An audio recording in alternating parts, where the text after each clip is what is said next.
Breaking news ang naging weigh-in nila WBA lightweight champion Tank Davis versus the challenger and current WBA super featherweight champion Lamont Roach Jr. So tumimbang si Tank Davis ng 133.8 pounds samantalang si Lamont Roach naman ay tumimbang ng saktong 135 pounds. Parehas pasok sa 135 pounds limit sa lightweight. Kaya abangan natin ang laban nila bukas. Nakataya ang WBA lightweight title na hawak ni Tank Davis. So asahan na natin na easy win ito para kay Tank Davis.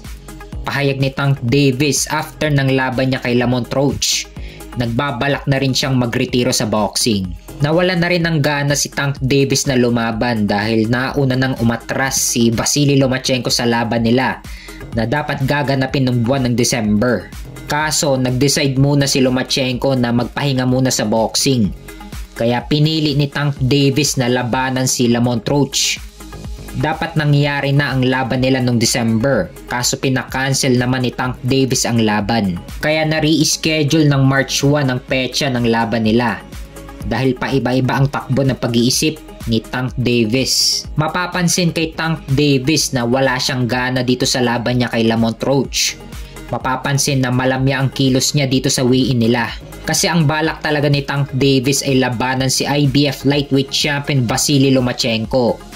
Kaso wala pang ganang bumalik sa boxing si Lomachenko. Gusto muna ni Lomachenko na mag-spend ng time sa kanyang pamilya. Kaya I hope ngayong taon magbabalik si Lomachenko sa ibabaw ng ring. And I hope na magbago rin ang isip ni Tank Davis at magpatuloy muli sa boxing after nitong laban niya kay Lamont Roach. At sana mangyari na ang unification ni na WBA lightweight champion Tank Davis versus the IBF lightweight champion Vasily Lomachenko.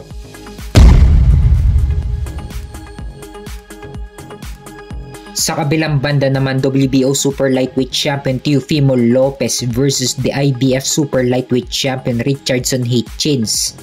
Pina-finalize na ang magiging laban sa buwan ng May or June.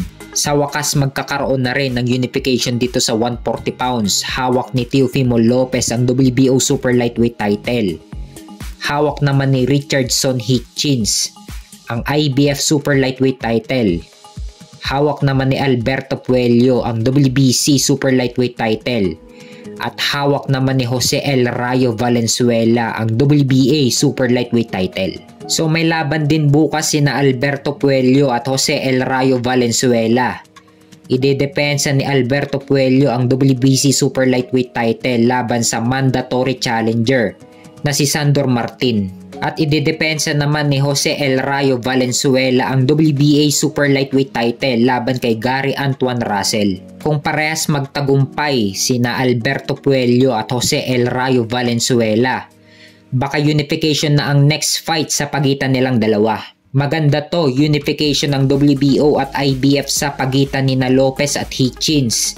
At unification naman ng WBA at WBC sa pagitan ni na Alberto Puello at Jose El Rayo Valenzuela.